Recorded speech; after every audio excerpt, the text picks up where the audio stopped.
Nós estamos de volta com o nosso tema, então, adoração com danças, a restauração da arte para o Senhor Jesus. Nós sabemos que existem muitas ramificações da arte, mas nesse estudo nós estamos enfatizando principalmente a área de dança. Então, dança, adoração com danças, que eu acredito que é o objetivo principal ao qual a arte foi criada. A arte, ela é um instrumento de Deus para a adoração a Deus. Deus nos deu esse instrumento para que nós pudéssemos adorar com toda a diversidade, a inspiração que Deus nos dá, através das danças, através da arte cênica, através das artes plásticas, através das artes manuais, diversas formas de arte, quase que infinitas por se dizer, porque nós vamos tirando uma e inspiração de uma e outra. Eu acredito que Deus ainda tem muito mais a nos revelar sobre a arte que vem dos céus. Esse é o nosso alvo principal. Então, falando de adoração, acreditando que a arte foi feita por Deus com o objetivo principal de adorar ao Senhor. Então nós vamos estar falando sobre a adoração bíblica, sobre 3 tipos de adoração que nós identificamos nos céus. A arte também ela é utilizada para o evangelismo e nós temos que unir essas duas coisas para também restaurar a arte para o Senhor Jesus, mudando a nossa mente, mudando o folclore do nosso país e canalizando tudo isso para o Senhor Jesus. Mas existem, no nosso entendimento, 3 tipos de adoração no céu. Mas para falarmos sobre isso, nós vamos dar uma volta. Lá em Gênesis, quando houve a queda entre o versículo 1 e o versículo 2 de Gênesis, relatada em Isaías 14, Ezequiel 28, a palavra fala que Lúcifer, que era um arcanjo de Deus, que era um querubim de Deus, a Bíblia fala nesses 2 capítulos que ele andava sobre pedras afogueadas, que ele estava constantemente diante do trono de Deus e ele tinha a função de, através dos louvores, da música, das artes de um modo geral, de louvar a Deus, de levantar louvores a Deus. A palavra Lúcifer significa carregador da luz. Ele era aquele que estava constantemente diante do trono de Deus. Ele é aquele que estava levantando a adoração diante do trono de Deus completamente. Mas a Bíblia também se refere a outros 2 arcanjos. A Bíblia se refere a Miguel, que é o anjo guerreiro. A Bíblia se refere, nós vamos dar algumas referências para que você o identifique. E a Bíblia também se refere a Gabriel. Então, voltando no tempo, para que nós possamos entender aonde nós vamos chegar com a adoração hoje na igreja, nós vamos dar uma volta então. Então, Miguel era responsável por uma parte dos céus, a parte dos anjos guerreiros. Gabriel era responsável por um outro exército nos céus, o exército dos anjos mensageiros. É isso que a Bíblia nos leva a crer. E Lúcifer era responsável por uma outra terça parte, um outro exército, o exército dos adoradores. Mas a Bíblia é clara em dizer, em Ezequiel 28, em Isaías 14, que entrou soberba no coração de Lúcifer. E ele, então, achou que poderia obter o trono de Deus.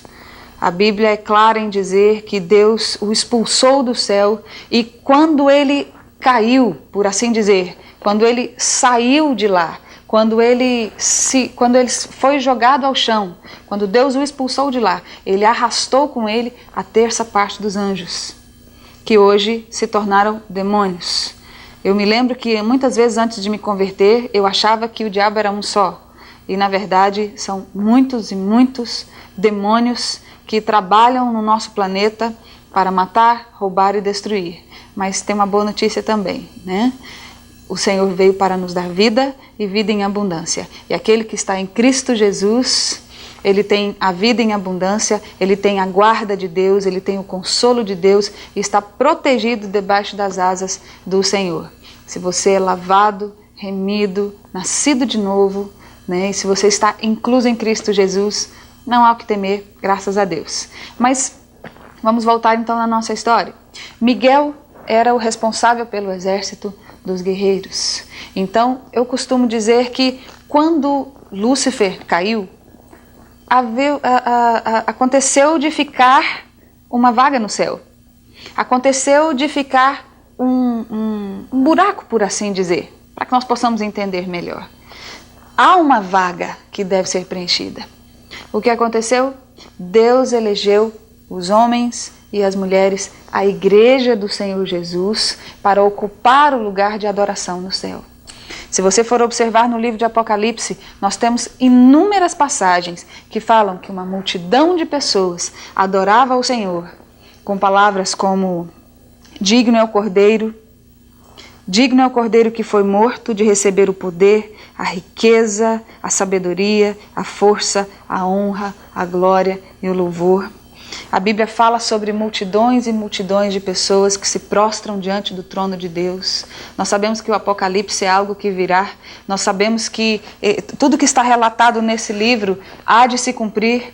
Algumas coisas nós cremos que estão bem próximas de se cumprir já nos nossos dias, mas o mais importante dentro do nosso assunto é saber que nós fomos criados para o louvor da glória do Senhor Jesus e para adorá-lo como centro e Senhor de todas as coisas.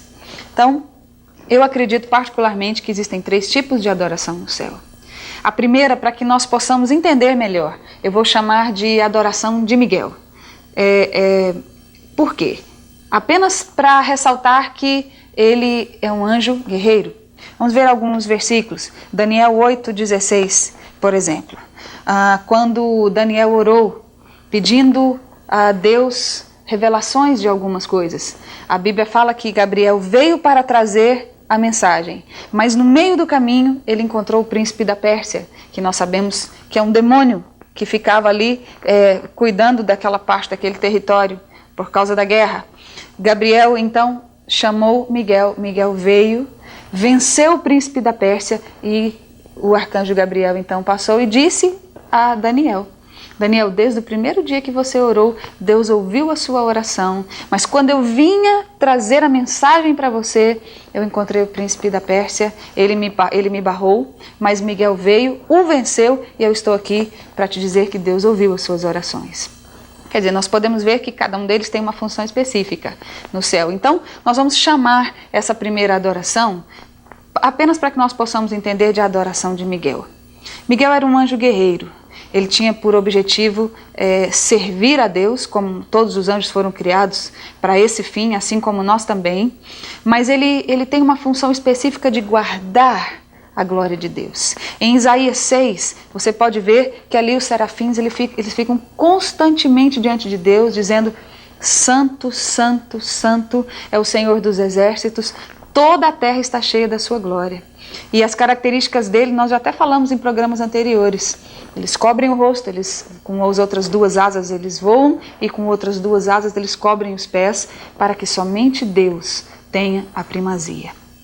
O adorador, ele se assemelha ao ser adorado. Então a adoração de Miguel eu costumo dizer que é a adoração da intercessão, é a adoração da conquista. Nós podemos adorar a Deus com as nossas orações? Sim, adorar a Deus significa estar diante dele, significa beijar a face do Senhor. A adoração hoje nos nossos dias fala de intimidade com o Senhor. Então a adoração que eu costumo chamar de adoração de Miguel é a adoração de guerra, é a adoração do intercessor, é a adoração daquele que conquista, porque a Bíblia também diz que o reino dos céus é tomado pela força, né? Que o reino de Deus é tomado pela força. Nós temos inimigos a vencer e nós vamos vencê-lo se nós formos vencedores sobre o pecado, sobre a carne. E o Senhor Jesus, ele tem nos dado subsídios. A palavra de Deus, ela tem sido uma fortaleza para nós, ela tem sido a nossa direção, o nosso prumo. Eu quero me basear na adoração de Miguel para falar sobre os adoradores. O nosso assunto são os adoradores com danças, porque Miguel guardava a presença, a glória de Deus. E olha, queridos, nós não podemos em nenhum momento temos que ser zelosos da glória de Deus. Em nenhum momento podemos permitir que a síndrome de Lúcifer entre no nosso coração. Você pode achar essa palavra um pouco pesada, mas às vezes o artista é tomado por um sentimento de soberba, ele é tomado por um sentimento de eu posso, eu tenho, eu consigo, mesmo que você tenha todas as características de alguém que pode até andar sozinho, segundo a sua própria técnica. Não, voluntariamente, não ande pelo seu próprio entendimento. Voluntariamente, mesmo que você seja o melhor na sua área, mesmo que você seja o melhor bailarino do Brasil, dependa de Deus para que você esteja dando os seus passos. Porque quando nós dançamos e estamos dependendo de Deus, é Deus quem aparece. Quantas vezes nós estamos dançando e as pessoas muitas vezes vêm nos dizer, olha, enquanto você dançava, a impressão que eu tinha é que não era você quem dançava. Era como se eu estivesse percebendo alguém com você ou alguma coisa sobre você. É algo sobrenatural, de fato é algo sobrenatural. Mas importa que o Senhor apareça, importa que Ele cresça. Eu quero repetir algo que a gente sempre tem dito. Você dança diante das pessoas, mas você não dança para as pessoas, você dança para Deus. Na adoração é assim. Quando você faz uma dança de evangelismo, ainda podemos nos lembrar de Miguel, porque você dança para levar a mensagem para outras pessoas, mas você dança debaixo da unção de Deus, que é a própria mensagem. Ele é a palavra, Ele é o verbo, nós somos apenas canais. Não há saída para um adorador. Ou ele está escondido em Deus, ou então ele deixa de ser um adorador. Não é verdade? Então é importante que nós tenhamos as características da adoração de Miguel. A adoração de Miguel, ela fala da nossa persistência e do nosso zelo diário em deixar que somente o Senhor apareça. Eu vou lhe dizer uma coisa, é muito fácil nós nos desviarmos disso, mas talvez a coisa mais fácil de se acontecer é nós nos desviarmos disso. Mas o Senhor vai nos dar graça, vai nos dar humildade. Talvez o Senhor tenha até que nos parar por alguns momentos para que a gente possa ver que tudo que nós temos vem dEle. E que sem Ele nós não somos absolutamente nada. Então eu costumo dizer que essa adoração de zelo, de conquista, é a adoração de Miguel. Mas tem ainda Gabriel, que nós citamos. Gabriel é responsável pelas mensagens. Deus enviou o arcanjo Gabriel para trazer a mensagem a Daniel, como nós citamos no versículo anterior. E Deus também usou Gabriel para trazer a mensagem a Maria, quando ela concebeu a Jesus. Gabriel chegou a Maria e disse, olha, bem-aventurada, e trouxe a mensagem de Deus a ela.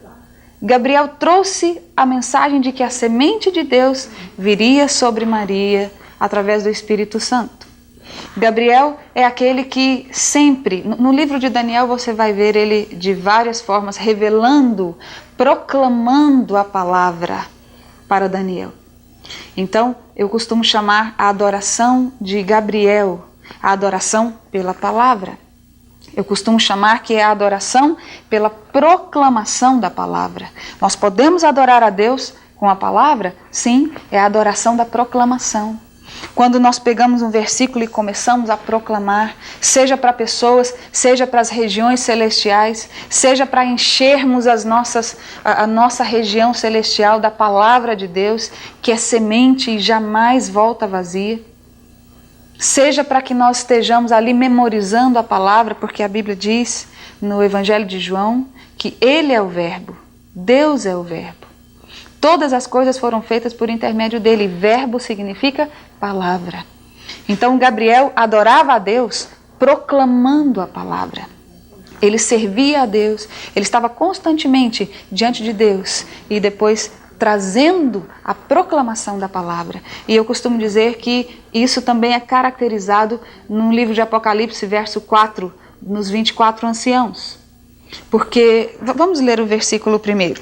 Apocalipse 4, versículo 4. Ali a descrição do trono de Deus. No Apocalipse é a primeira vez que se descreve o trono de Deus aqui. Então no versículo 4 está dizendo, ao redor do trono há também 24 anciãos vestidos de branco, em cujas cabeças estão coroas de ouro. Do trono saem relâmpagos, vozes, trovões. Diante do trono ardem 7 tochas de fogo, que são os 7 Espíritos de Deus. E ali há diante do trono como que um mar de vidro semelhante ao cristal, e também no meio do trono à volta os 4 seres viventes. Bom, nós vamos falar dos 4 seres viventes agora mesmo, mas vamos ver as características dos 24 anciãos. Primeiro, na Bíblia, todas as vezes que se coloca os anciãos, fala-se de experiência, fala-se de autoridade, fala-se de conselho. Então eu costumo atribuir aos 24 anciãos a adoração pela palavra, porque eles realmente conhecem a palavra de Deus. Eles realmente formam um conselho ali diante de Deus, reconhecendo a Deus como Senhor, Salvador, Criador de todas as coisas. Uma das coisas que eles constantemente estão levantando: digno és de tomar o livro e de abrir-lhe os selos, porque foste morto e com teu sangue compraste para Deus os que procedem de toda tribo, língua, povo e nação. E para o nosso Deus os constituíste reino e sacerdotes, e reinarão sobre a terra. Eles estão constantemente declarando palavras de adoração ao Senhor. Então eu costumo dizer que os 24 anciãos, eles também representam um tipo de adoração pela palavra. Eles estão constantemente adorando a Deus pela palavra, declarando a palavra. Nós vamos achar inúmeros versículos na Bíblia que falam da adoração pela palavra, né? Olha, um outro versículo, né? Apocalipse 7, versículo 11 e 12. Todos os anjos estavam de pé rodeando o trono, os anciãos e os 4 seres viventes ante o trono se prostraram sobre os seus rostos e adoraram a Deus, dizendo: o amém, o louvor, a glória, a sabedoria, as ações de graça, a honra, o poder e a força sejam ao nosso Deus pelos séculos dos séculos. Amém. Então, constantemente, se você for ler o livro do Apocalipse, você vai encontrar os 24 anciãos proclamando a Deus com as suas palavras. Eu costumo chamar de adoração de Gabriel, a adoração pela palavra. Então nós já temos a adoração pelas orações, porque nas orações a gente conquista. A adoração pela palavra, porque quando nós nos expomos à palavra, nós nos alimentamos, nós nos fortalecemos, nós encontramos luz para os nossos caminhos. Lâmpada para os meus pés é a tua palavra e luz para os meus caminhos. Mas ainda tem uma terceira adoração. Qual é a terceira adoração? A adoração que era de Lúcifer. Mas Lúcifer caiu, tornou-se o diabo, a serpente, o enganador de todos os homens.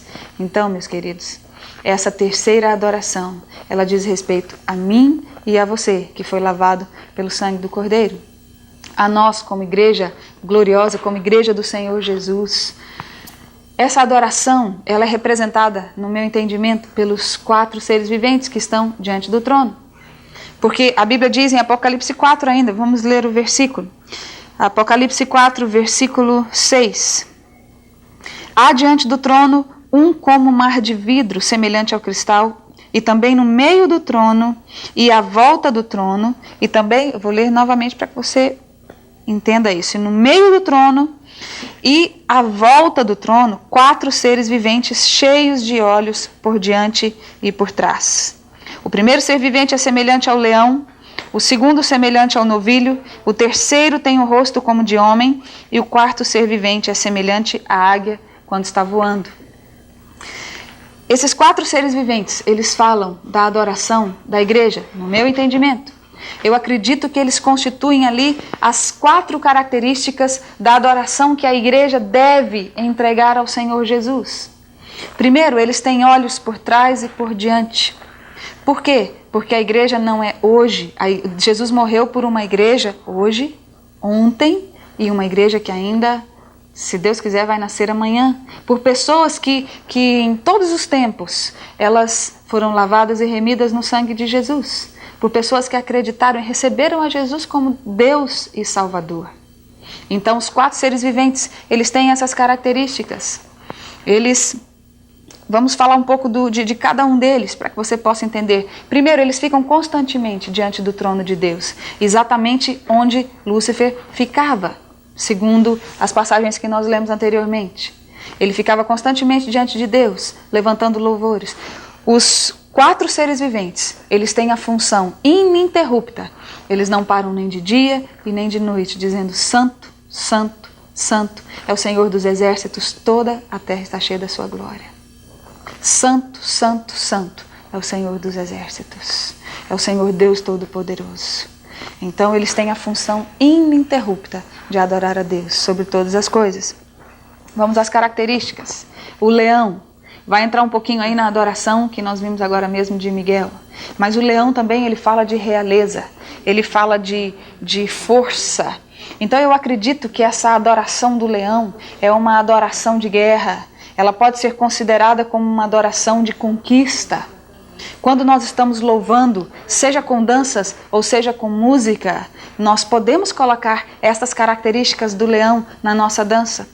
Eu vou lhe dizer, há uma dança nova nos céus e Deus tem preparado essa dança para nós. E eu particularmente acredito que nós vamos ainda aprender essa dança, observando aqui os 4 seres viventes. Eu costumo dizer para os nossos discípulos que a dança do leão é uma dança de conquista, é a dança marcada por ritmos fortes, é a dança marcada pela força. A expressão do novilho, o novilho aponta para aquele que veio para servir, e aquele que veio para servir morreu por nós como sacrifício.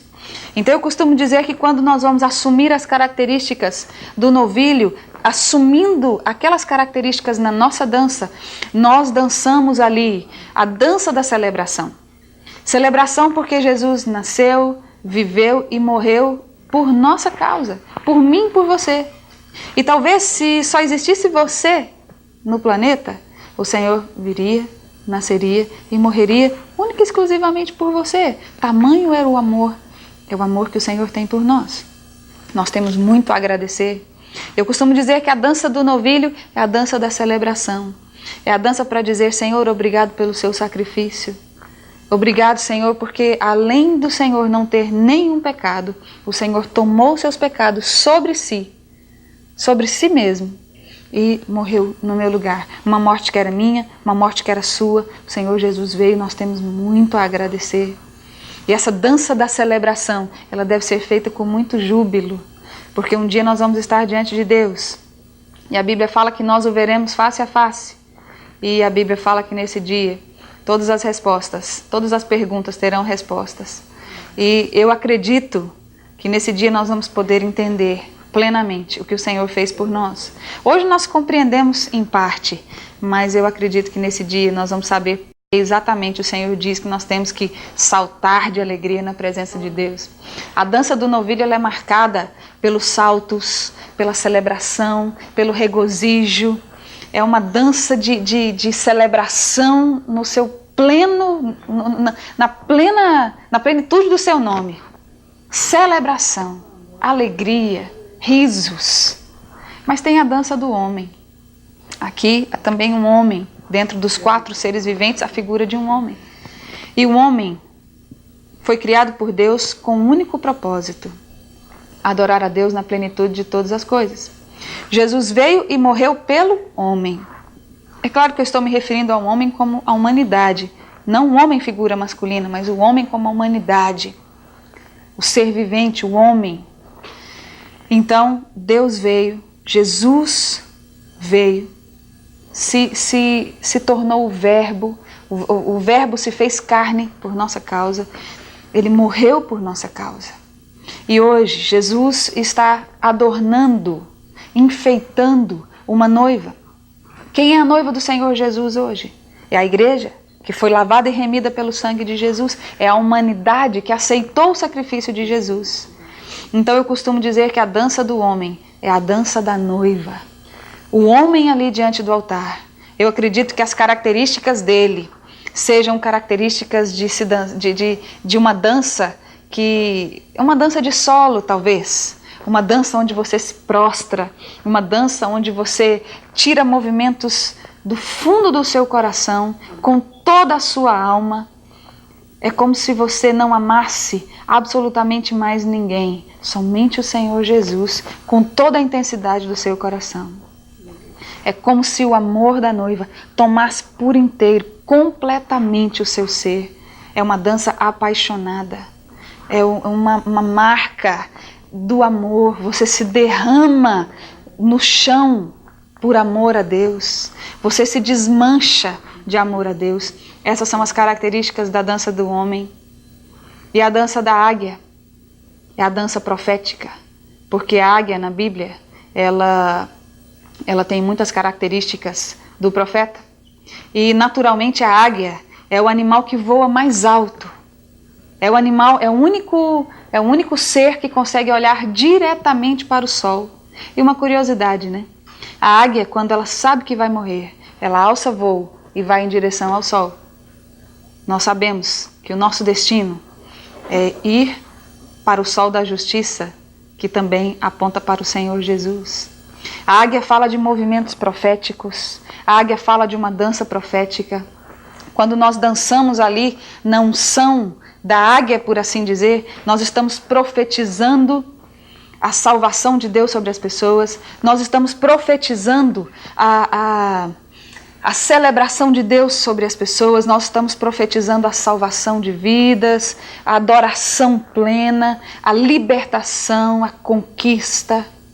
São 4 características muito fortes que nós temos dentro do nosso trabalho de adoração com danças. Você pode adorar a Deus recebendo a inspiração de Deus para fazer movimentos novos. Na dança do leão, na dança do novilho, na dança do homem e na dança da águia. Muitas vezes nós vemos isso distintamente. Às vezes nós estamos dançando e a nossa prática tem sido essa. Às vezes estamos adorando na nossa igreja e nós percebemos quando a unção da dança de guerra vem sobre nós. E nós costumamos chamar de a dança do leão. E nós então ali começamos a dançar aquela dança de guerra e o Senhor se move no meio da congregação e no nosso meio. Às vezes estamos dançando numa adoração profunda e o amor do Senhor nos invade ao ponto de nós não conseguirmos ficar de pé e nós nos prostramos diante da presença de Deus, derramando o nosso próprio coração em amor na presença dEle. É a dança do homem. Às vezes Deus vem com muita celebração e júbilo e nós saltamos, pulamos, giramos, até bradamos de alegria diante do Senhor com a dança do novilho e com a dança da águia, profetizando que Jesus Cristo está próximo de voltar. E nós sabemos disso, os sinais estão aí.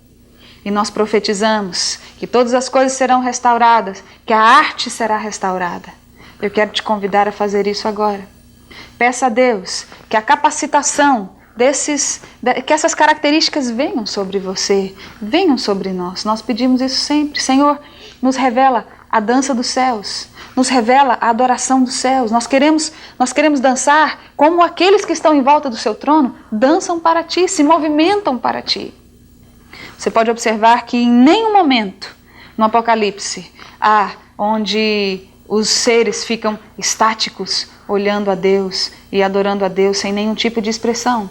Ou eles falam, ou eles bradam, ou eles se prostram, ou eles se movimentam, porque todo ser que respira louve ao Senhor.